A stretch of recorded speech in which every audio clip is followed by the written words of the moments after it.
안녕하십니까. 애병닷컴 운영자 강쌤입니다. 공조행동기계 산업기사 전기제어공학 벡터와 RLC 회로에 대해서 한번 알아보도록 하겠습니다.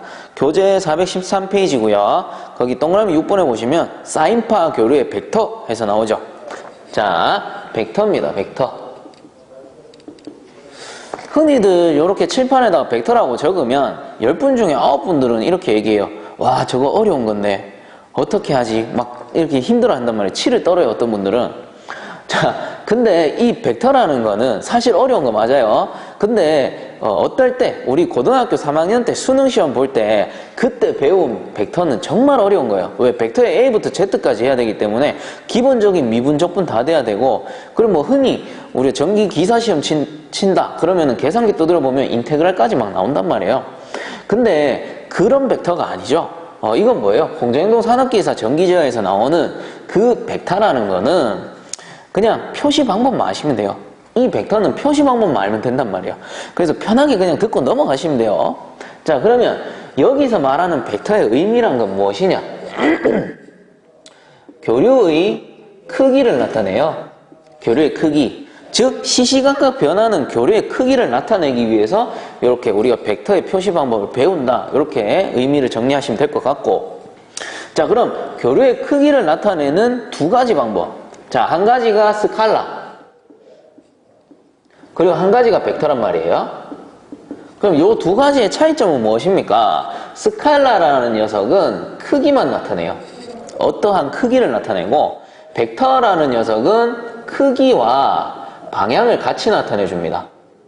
크기와 방향. 그러면 이런 거죠. 우리 흔히 고등학교 때 배우는 벡터 같은 경우는 벡터란 점이다, 이렇게 정의를 한단 말이에요. 그건 무슨 말이냐? 예를 들어 A라는 점이 있고 B라는 점이 있다 라고 하면은 요 A와 B 사이의 거리를 1m다 라고 가정을 합시다. 그러면 A와 B 사이의 거리는 1m입니다. 즉, 요 거리를 나타내는 값은 크기가 돼요. 크기. 얘가 크기예요.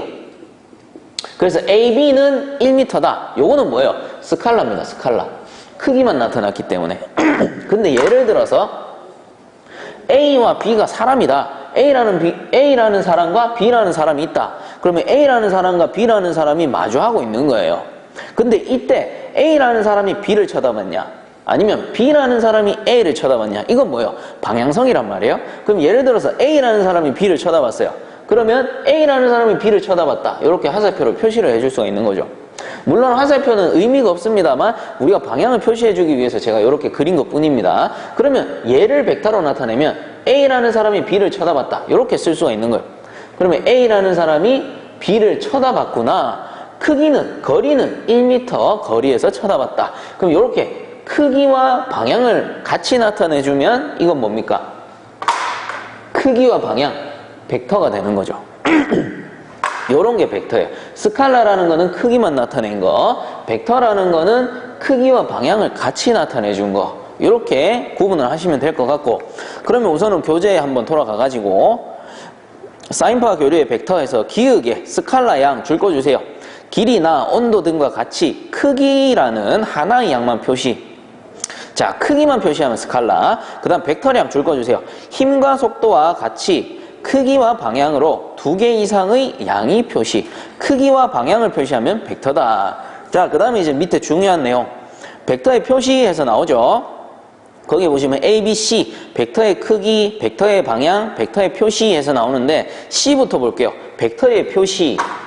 자, 벡터의 표시. 자, 요 벡터의 표시 방법은 아주 다양해요. 아주 많고 아주 다양한데, 우리가 요 공존행동 전기제어에서 사용하는 벡터는 간략하게, 자, V 위에 점 찍어주고요, I 위에 점 찍어줘요. 그리고 V 위에 화살표 이렇게 표시할 수도 있습니다. I 위에 화살표 이렇게 표시할 수 있어요. 그럼 이건 뭐냐? 전압의 벡터값, 전류의 벡터값, 이것도 똑같아. 전압의 벡터값, 그 다음에 전류의 벡터값, 이렇게 표시를 해준다는 겁니다. 요 정도만 좀 알아두시면 될 것 같고, 뭐 문제에서 다양하게 바뀌어서 좀 나오기도 하겠죠. 자, 그리고 벡터의 크기, 벡터의 방향 나오는데 A, B에 벡터의 크기라는 건 방금 했어요. 요거 1m 거리라든가 뭐 온도라든가 요런 것들, 길이라든가. 그리고 그 방향이라는 거는 제가 화살표로 이렇게 그려줬죠. 자, 그러면은 실제로 표시를 한번 해보자. 우리가 예전에 어렸을 때 배운 XY 좌표로 한번 표시를 해봅시다. XY 좌표. 그러면 예를 들어서 X칸으로 하나, 둘, 셋, 네 칸 갔어요. 그리고 Y 좌표로 하나, 둘, 셋, 세 칸 갔어요. 그럼 얘들을 요렇게 이어놓은 요 점을 이렇게 꺼가지고 V라고 했을 때 V의 벡터 값은 어떻게 되냐? 그럼 V는 우리 옛날에 어떻게 배웠다? X, Y 좌표란 말이에요. 그러면은 X4, Y3이에요. 그럼 이렇게 나타낼 수 있지. X4, Y3이에요. 요거를 벡터 값으로 쓰게 되면은 자, 4 플러스 J3 이렇게 표시합니다. 벡터 값으로는. 그리고 반대로 예를 들어서 하나, 둘, 세 칸 내려갔어요. 그럼 얘는 마이너스 3이 되죠. 그럼 요거랑 연결하면 요거를 V2다 라고 했을 때 이 V2는 어떻게 나타냅니까? V2는 자, X로 4, 그 다음 Y로 마이너스 3이잖아요. 그럼 마이너스 J3 이렇게 표시한다는 거예요. 요게 벡터의 표시가 되는 거고, 그리고 요 삼각형, 이게 직각삼각형인데 만약에 여기에 세타 값이 있다, 각도가 있다 라고 했을 때는 우리 V의 크기를 찾아야 되죠. V의 크기는 어떻게 찾는다? 요 직각삼각형이니까 요 길이가 4고 요 Y 높이가 3이면 피타고라스 정리에 의해서 얘는 5가 됩니다. 그러면 크기가 5이고요. 각도가 세타네요. 이렇게 표시할 수도 있다는 거예요. 이건 뭐예요? 크기와 각도로 표시하는 방법이고, 그리고 크기가 5이고요. 방향이 어떻게 됩니까? 방향이 요 화살표 방향이다. 그러면 콤마 화살표 방향.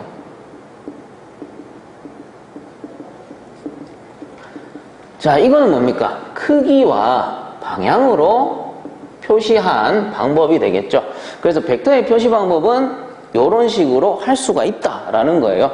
뭐 x, y 또는 크기와 각도 또는 크기와 방향으로 표시를 할 수 있다. 이 정도만 알아두시면은 우리 그 공전행동 산업기사 전기제어에서 필요한 벡터는 다 배운 거예요, 사실. 그 다음 뭐 더 깊게 들어가면 머리 아프니까 더 하실 필요는 없고, 그 밑에 뭐 회전 벡터라던가 뒤에 보시면은 넘어가 보시면 정지 벡터 해서 같이 나오는데 얘들 사실 문제 잘 나오진 않는데요. 여기서 말하는 회전 벡터라는 건 뭐냐면 우리가 모터가 돌아가잖아요. 이렇게 돌아갔었단 말이에요. 그러면 이걸 사인파로 나타내게 되면 이렇게 생겼는데 여기에 전류 IM 최대값이 있고 여기에 전류 IM 최대값이 있습니다. 그럼 뭡니까? 얘는 양의 최대값이 되는 거고 얘는 음의 최대값이 되는 거예요. 그렇다면 요 양이라는 게 방향이 되는 거고 플러스 방향이잖아요. 그 다음 IM이라는 게 최대값이니까 크기가 되는 거예요. 그리고 요 마이너스도 음의 방향이 되는 거고 요 IM은 뭐예요? 크기가 되는 거지. 전류의 크기. 그러므로 방향과 크기를 표시했으니까 요것도 벡터다 이렇게 말하는 거예요. 그래서 뭐 그런 거는 개인적으로 좀 읽어보시면 될 것 같고, 회전 벡터, 정지 벡터 얘들은 크게 문제 나오지 않으니까 한 번씩 읽어보고 넘어가도록 하세요. 자, 그 다음 큰 2번에 단상교류회로 해서 나오죠. 자, 요게 RLC 회로인데, 자, RLC 회로. 그럼 요 RLC 회로는 도대체 무엇이냐? 요 각각 한 개씩 뗍니다. R, L, C. 그러면 R이라는 거는 우리가 저항이라고 배웠어요. 저항. 그 다음 L이라는 거는 코일이 되고요. 그 다음 C라는 거는 콘덴서가 되겠죠. 콘덴서. 자, 그렇다면 얘들을 우리가 기호로 표시할 때는 저항은 이렇게 표시했고요. 그 다음 코일은 그냥 이렇게 말려 있는 거죠. 그 다음 콘덴서는 어떻게? 이렇게 생겼었어요. 자, 그리고 이거는 전부 직류회로일 때고, 그러면 교류회로일 때는 뭐라고 부르느냐? 요 저항을 레지스턴스.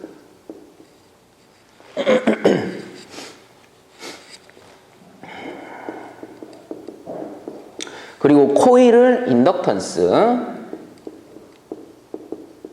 그 다음 콘덴서는 커패시턴스. 물론 영어 발음이기 때문에 커패시턴스 또는 뭐 캐패시턴스 이렇게 읽기도 합니다. 자, 그렇다면 얘들이 직류회로일 때는 각각의 역할이 어떻게 됐다? 저항 R은 전류가 기준이에요. 전류의 흐름을 방해한단 말이에요. 그래서 저항은 방해하는 역할이 되는 거고, 인덕턴스, 그 직류에서의 코일은 뭐였다? 유도 현상이죠. 전자유도, 자기유도라고 해가지고 뭔가를 유도할 때 사용이 됐어요. 그 다음 콘덴서는 전하를 축적한다 라고 해서 얘는 저장하는 역할이에요. 직류일 경우. 근데 교류일 경우에는 역할이 어떻게 되느냐? 교류일 경우, 자, 저항 R은 똑같겠죠. 얘도 전류의 흐름을 방해한다. 저항일 경우. 그리고 코일일 경우는 어떻게 되느냐? 자, 코일은 이렇게 생겼었어요. 이때 자석을 가지고 여기를 계속 세교시키면 어떻게 됩니까? 여기 기전력이 발생하죠. 기전력이 발생하고 이때 뭐 플러스 극, 마이너스 극이었다. 그럼 예를 들어 가지고 이 기전력이 100A가 발생됐다라고 칩시다. 근데 요거는 직류일 때고 교류일 때는 어떻게 된다? 얘가 플러스 마이너스였는데 교류일 때는 극성이 이렇게 바뀌기도 한단 말이에요. 그럼 어떻게 되냐면 기전력이 처음에 100A 발생했다가 극이 바뀌면 마이너스 쪽으로 또 100A가 발생되는 거예요. 그럼 얘는 발생했다 볼 수가 없는 거지. 왜? 플러스 100과 마이너스 100은 결국은 0이 되니까. 그러므로 교류에서의 인덕턴스라는 거는 그 전류의 흐름을 방해하는 역할이 되는 거예요. 저항하고 똑같죠. 그 다음 콘덴서 한번 볼까요? 콘덴서는 이렇게 있으면 직류일 경우 플러스 극, 마이너스 극이면 여기에 플러스 전하, 여기에 마이너스 전하들이 들러붙어서 서로서로 어떻게 됩니까? 서로서로 당기는 힘에 의해서 이 서로서로 당기는 힘에 의해서 전하가 축적된단 말이에요. 즉 저장이 되는 거예요. 근데 교류회로는 어떻다? 마이너스 플러스로 또 바뀔 수 있어. 계속 바뀐단 말이에요. 그럼 얘가 전하가 축적이 될 수가 없죠. 그렇기 때문에 이 커패시턴스 교류에서는 방해하는 역할이 되는 거예요. 자, 그러면 비교할 수 있죠. 직류는 각각의 역할이 있었어. 근데 교류에서는 이 RLC 모두 뭐예요? 따지고 보면 교류회로에서는 저항으로 취급한다는 거예요. 그러므로 이 저항을 Z라고 적고요. 요거를 임피던스라고 합니다. 임피던스. 자, 그리고 요 교류에서 인덕턴스, 요 방해하는 역할을 하는 이 인덕턴스를 조금 고급진 영어로 리액턴스라고 해요. 리액턴스를 X라고 적고 요 유도 리액턴스를 XL이라고 적어요. 자, 유도 리액턴스. 그 다음에 커패시턴스를 XC라고 적고요. 요 녀석을 용량, 저장한다 했으니까 용량 리액턴스 라고 부릅니다. 그리고 얘들의 유도 공식은, 자, 유도 리액턴스는 오메가 L과 같고요. 그리고 오메가는 2파이 F죠. 그러므로 2파이 FL이라고도 적을 수 있겠네. 그리고 요 용량 리액턴스는 역수 오메가 C 분의 1이 되고요. 그럼 얘는 2파이 F C 분의 1 이렇게 적을 수도 있다는 거예요. 자, 이렇게 나타낸다라는 거. 그러면 한 번 더 정리를 하게 되면, 자, 이와 같이 교류 전기에서, 교류 회로에서 저항을 나타내는 거를 임피던스라고 하는 거고요. 그러면 임피던스는 결과적으로 크게 두 가지로 나누는 거예요. 뭐 저항 R, 그 다음 요거 두 개 뭔데요?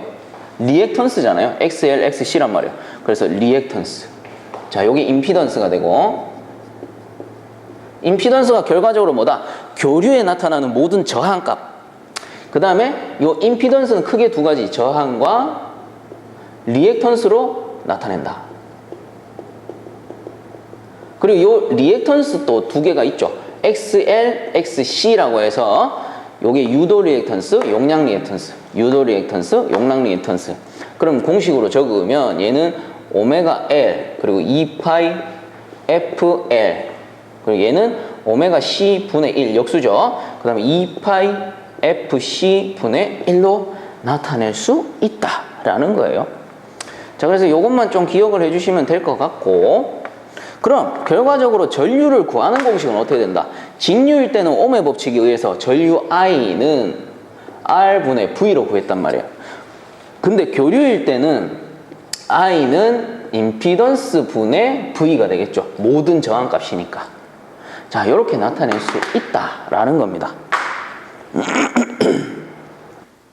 자, 그 다음 교재로 돌아가서 동그라미 1번에 기본 회로 해서 기역에 저항 R만의 회로 해가지고 나옵니다.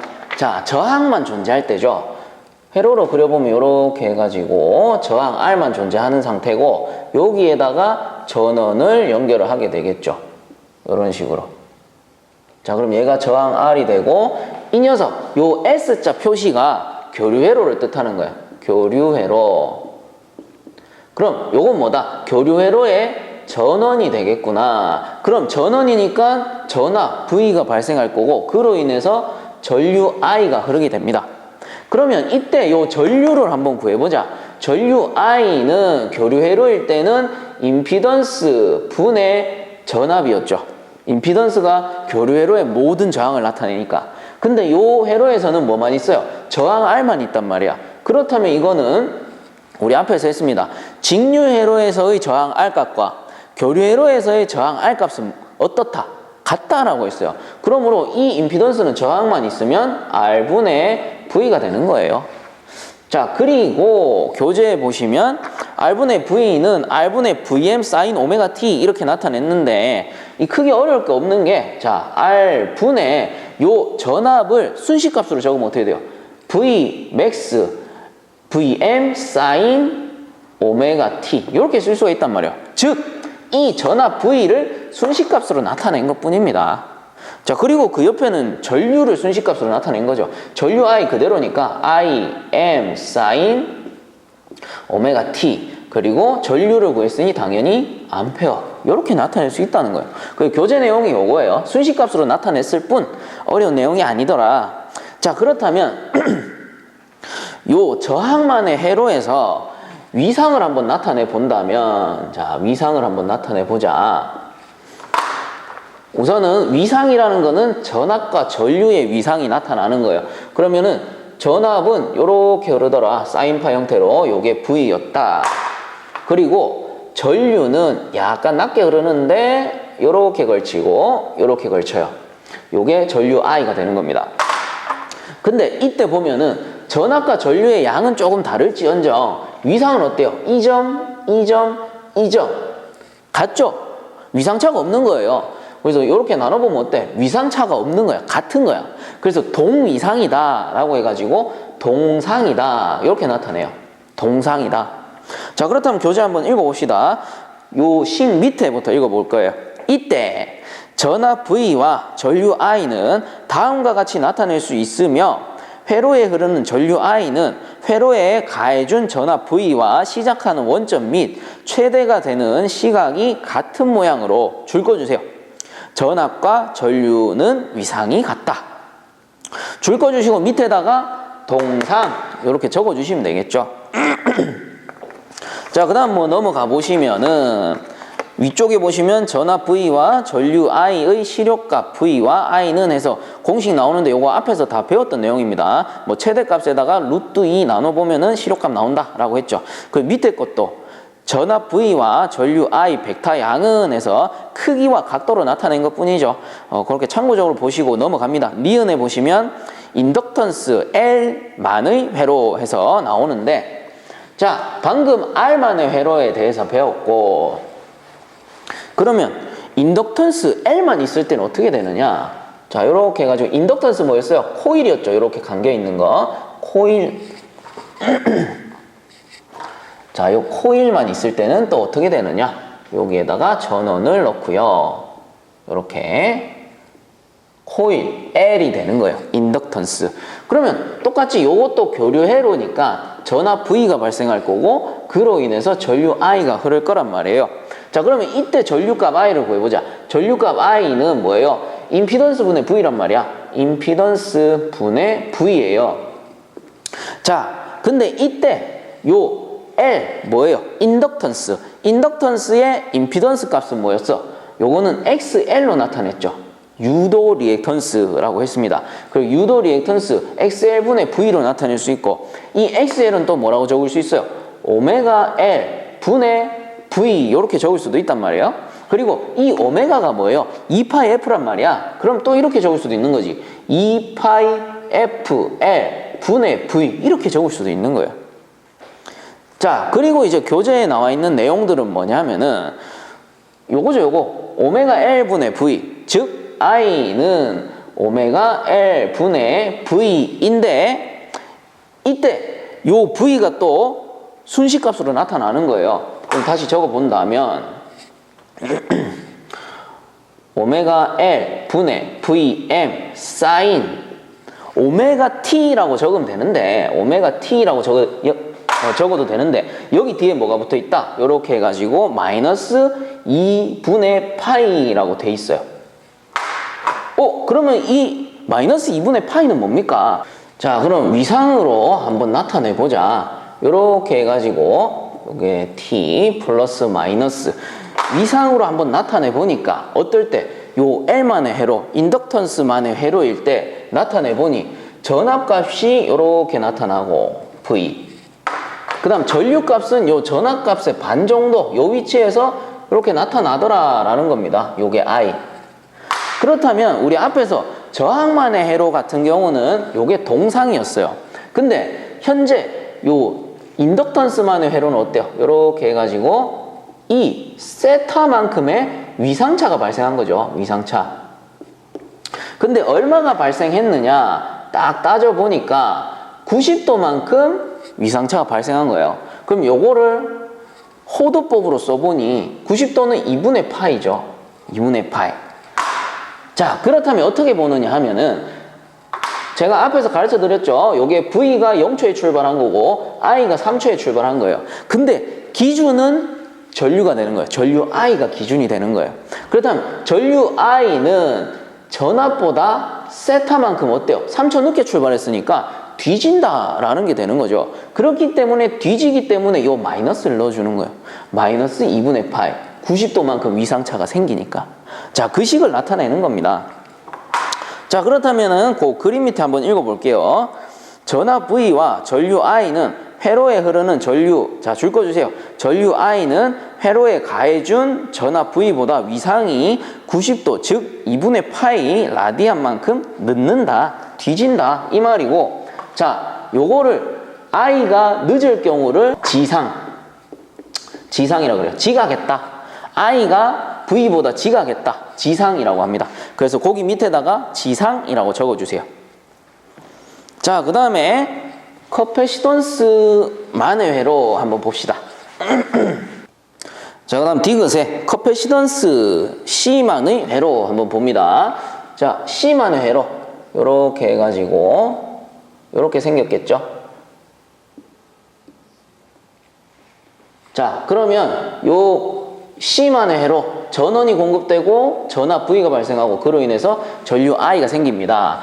이때 전류 I를 한번 구해보자. 전류 I는 이쯤 했으면 이제 다 알겠죠. 임피던스 분의 V가 되는 것이고, 그리고 요 임피던스 C만 있을 땐 뭐였어요? 용량 리액턴스 XC 분의 V였단 말이에요. 그리고 요 XC는 다시 쓰면 오메가 C 분의 1 분의 V와 같아요.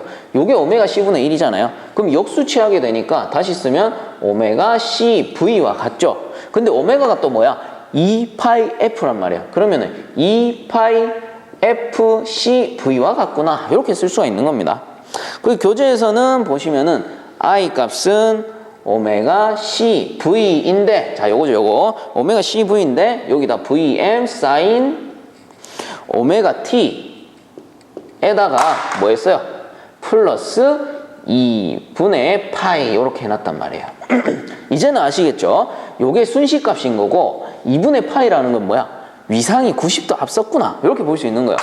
자, 그렇다면 위상으로 그려본다면 이렇게 해가지고 T이고 플러스 마이너스다. 그러면 전압의 위상이 이렇게 형성이 될 거고 전류 자, 요게 V. 전류의 위상은 어떻게 형성이 되느냐? 요 뒤쪽에 이렇게 형성이 돼요. 전류 I. 그리고 요렇게 내려오겠지. 요런 식으로. 전류 I. 그럼 뭡니까? 얘 전압은 0초에 출발한 거고 전류는 마이너스 3초에 출발한 것과 같단 말이에요. 그렇다면 요거를 요 위상차로 나타내 보자면, 자, 요거 세타로 나타내 보자면 요 차이가 90도가 나는 거죠. 90도가 나기 때문에 얘를 2분의 파이라고 하는 거고, 기준이 되는 거는 I예요. 전류 I. 그러면 봅시다. 전류 I는 전압 V보다 뭐예요? 세타만큼 앞선다. 이렇게 볼 수가 있는 거예요.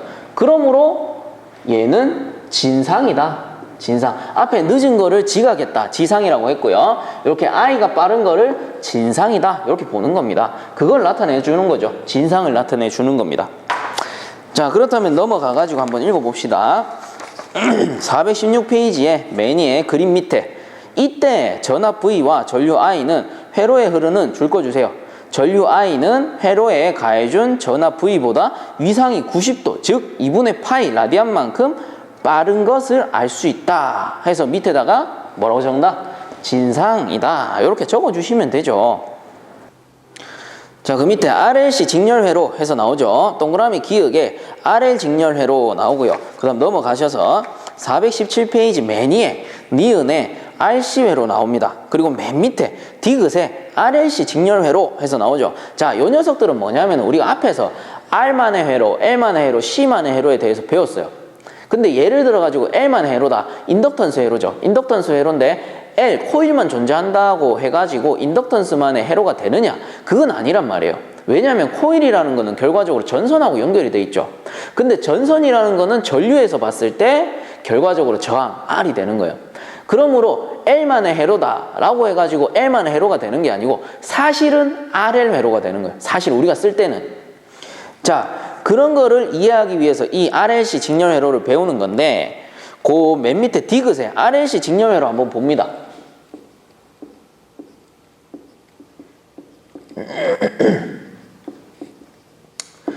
근데 왜 RL 회로, RC 회로는 안 배우고 RLC 직렬 회로만 배웁니까? 당연히 요 RLC 직렬 회로만 알게 되면 RL 회로, RC 회로는 자연스럽게 따라오니까 그렇게 하는 거겠죠.